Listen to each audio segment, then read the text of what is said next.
To beat this guy, you need speed. You don't have it. Your knees can't take the pounding, so hard running is out. And you got arthritis in your neck, and you've got calcium deposits on most of your joints, so sparring is out. So what we'll be calling on is good old-fashioned blunt force trauma, horsepower. Yeah, let's start building some hurting bombs.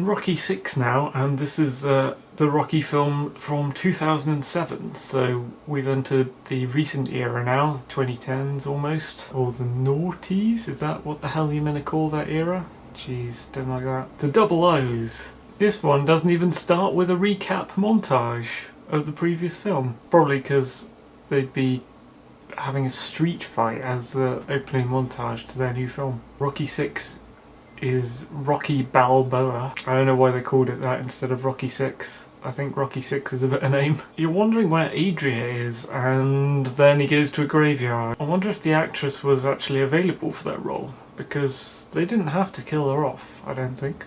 Are you mad because Adrian left you? She didn't leave, Paul. She died. Okay.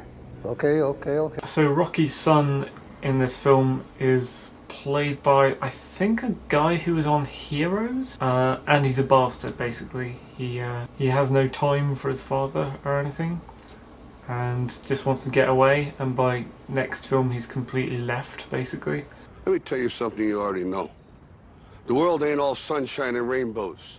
It's a very mean and nasty place, and I don't care how tough you are, it will beat you to your knees and keep you there permanently if you let it. It's about how hard you can get hit and keep moving forward. How much you can take and keep moving forward.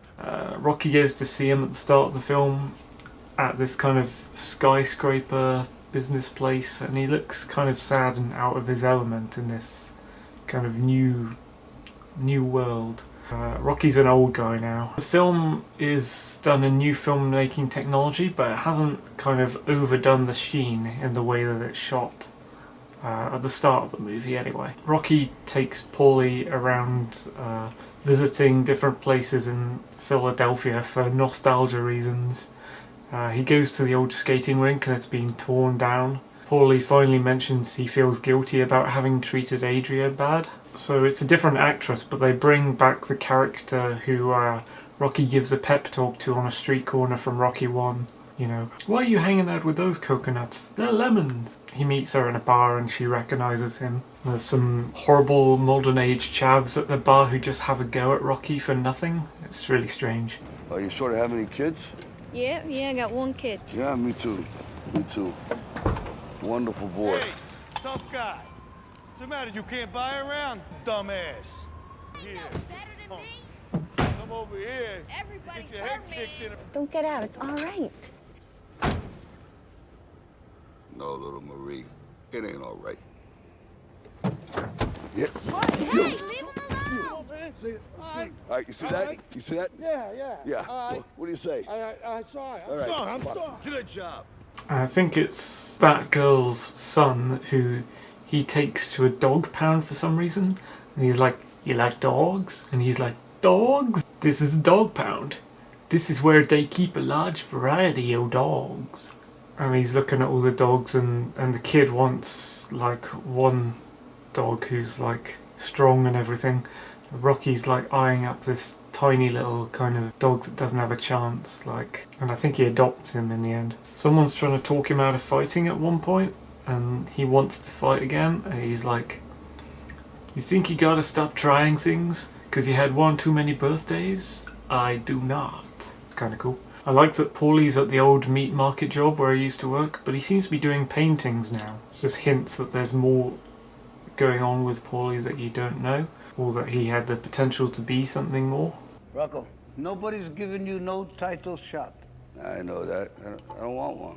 So this isn't a mental disturbance? No. But then, very soon after, he gets fired from his meat market job, like Rocky did before, and he ends up kind of like a tragic character.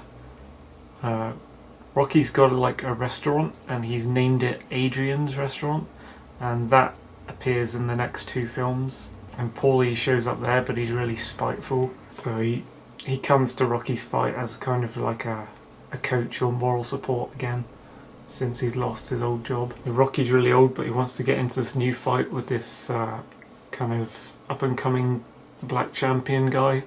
It's already over. Ain't nothing over till it's over. He goes to get like new trainers and things to build up his muscle and to keep him going even though he's getting old.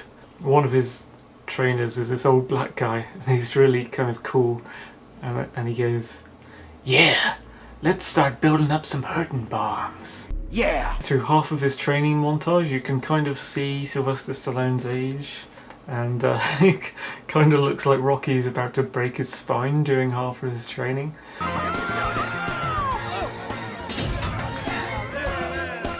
At the beginning of the actual fight, the filmmaking suddenly gains this kind of sheen and polish, and it kind of ain't right. It looks too glossy and not Spartan enough.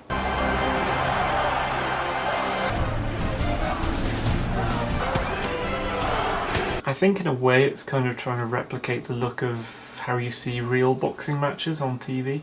At one point, for some reason, Mike Tyson shows up ringside and kind of yells up at them. At one point during the fight, they're like punching each other persistently with no pushback for a while. Like, he punches, he punches, he punches, he punches. Neither of them are being knocked back, and it's samey.